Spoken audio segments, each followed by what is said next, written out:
All right, it's that time of year again. It's trade deadline time. And we're going to take a look at what the Calgary Flames should be doing. The Flames are currently fifth in the Pacific Division and third in the wild card race. So that leaves them on the outside looking in unless they can catch either Edmonton, Minnesota, Colorado, or Seattle. In order to do so, the Flames may have to add a key acquisition at this year's deadline. And I think they're in an all right position to do it. They have most of their picks for this season, including their first and their second. So they should be able to accomplish something without losing too much off their current roster. The Flames will also have a little bit of cap savings if they can weaponize the Oliver Shillington contract. He currently sits on injured reserve, and who knows really when or if he's going to be coming back. What I think the Flames need to address most is goal scoring.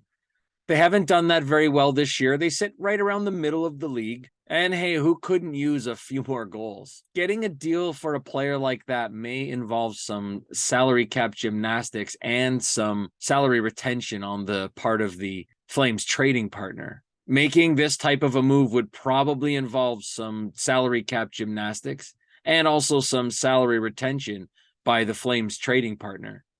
But in doing so, the Flames may be able to get a player like Patrick Kane or James Van Riemsdyk, someone who's there just to score goals and add offense. If the team wants to get a little bit feisty and maybe try to add a poor man's Matthew Tkachuk, they could even look at Chicago Blackhawks forward Max Domi. A player that even interests me might be from the Arizona Coyotes. The Flames could look at a player like Lawson Krause.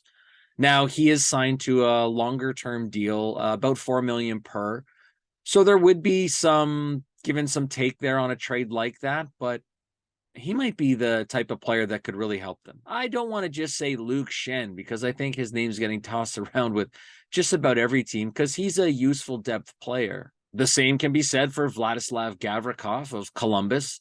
I think he's on a lot of teams' radar, and I'm sure he'll be moving somewhere soon. But again, another player that really could step in and give the Flames a little bit of what they need, especially if Shillington is not going to be making a return this season. I'm interested and excited to see what happens for the Flames.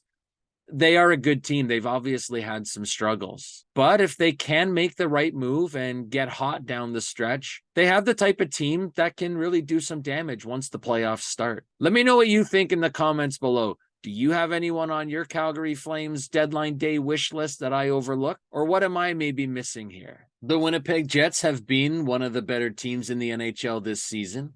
But is there something they could add at this year's trade deadline that could help push them over the edge?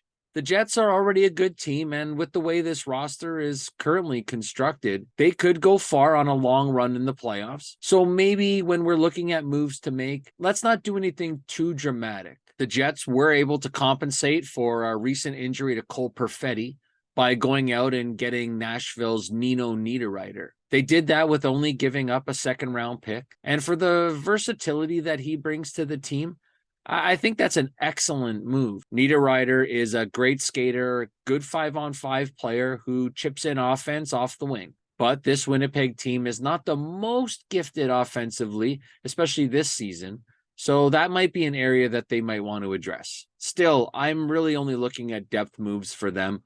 I think in particular, once Perfetti comes back into the playoffs, you're really going to round out a really nice balance on their top two and even into their third line, with some guys who can put the puck in the net. And I'm thinking of a player like Nick Bonino as a guy they could go after. Bonino would add a lot of experience. He's a guy who's been there before, and he's even scored some pretty memorable goals in the playoffs himself. The Jets are, of course, pretty strong on the back end, so maybe a move for a player like Luke Schenn, the guy who gets talked about with every team, or even a Robert Bortuzzo from St. Louis, might give you the extra insurance that you would need in case of injuries. If the team isn't so sure about David Rittich backing up Connor Hellebuck, they might want to look at a player like Nashville's Kevin Lankinen or even Ottawa's Cam Talbot, who could both play effectively down the stretch and maybe a game or two in the playoffs. Now, that being said, I think this team goes nowhere without Hellebuck.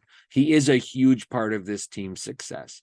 So maybe that would be just a move for the sake of making a move and possibly a waste of an asset. So We could probably keep Rittich where he is, but still something to think about. Okay, Jets fans, what would you like to see your team do at the deadline? Leave a comment below and let me know who's on your trade deadline wish list. It's trade deadline time again, and are the Edmonton Oilers ready to make a move that can take them even farther than they got last year when they lost in the conference finals to the eventual winner, Colorado Avalanche? The Oilers are once again right up against the cap, so it will probably be difficult to make some moves, especially anything that doesn't involve salary retention by the other team. And a bigger move may need to involve a player like Jesse Puljujärvi, Kyler Yamamoto, or Warren Foegele. To give the Oilers the cap space, they'll need to do it. When I've been looking at what some media and some of the fan base of the Oilers has been saying, the one thing that keeps playing in my mind is stop talking about one-dimensional offensive players. The Oilers are not going to go farther in the playoffs because they have an even better power play. What we should be looking at are 5-on-5 players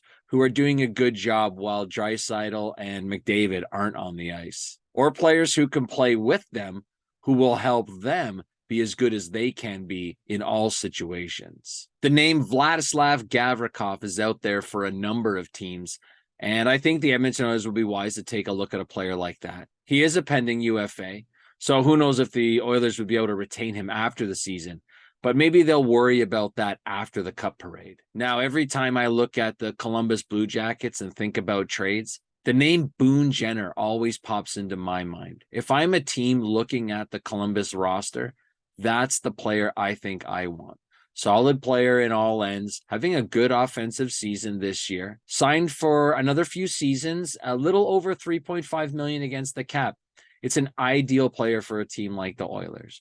He can log minutes in the middle. That'll free up time for McDavid and Draisaitl to get them out there when the team needs them the most. He could also play left wing 5-on-5 with either Draisaitl or McDavid to be a reliable back checker when those guys are out there doing their thing in the offensive zone. Now, I'm not saying Boone Jenner is actually available, but if you are going to make a play for Gavrikov, why not also take a run at a player like him and see where that can take you? One thing that the Oilers do have going for them this year going into the deadline is lots of draft capital. The only picks over the next 2 years that the Oilers don't own are their own fourth for this year and their third next, which means Ken Holland has a lot of toys to play with. Of course, Jacob Chychrun is also a player who gets talked about a lot, and I just can't see a reason why, other than the fact that it seems like Arizona wants a whole lot for him, that the Oilers haven't already gone out and done this deal. Chychrun is a really good defenseman. And yes, mostly in the offensive end, but he certainly doesn't hurt you in the defensive zone either. He's a good puck mover who moves the puck out of the zone well, which is something the Oilers really need. Get the puck out of the zone and up to McDavid and Draisaitl.